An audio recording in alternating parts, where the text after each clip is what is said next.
আসসালামু আলাইকুম প্রিয় ভাই বন্ধুরা।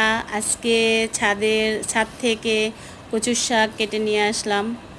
কচুর শাক আসলে অনেক গুণ, এতে প্রচুর পরিমাণে আয়রন আছে। এটা খাওয়া অনেক উপকার।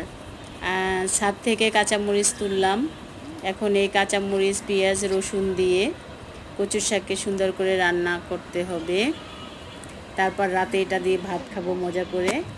আপনারা আমার সাথেই থাকেন, দেখেন। কচুর শাক প্রথমে ভালো করে ধুয়ে ছোট করে কেটে একটা পাত্রে সেদ্ধ দিলাম। একটু লবণ দিয়ে সেদ্ধ দেওয়া হয়েছে।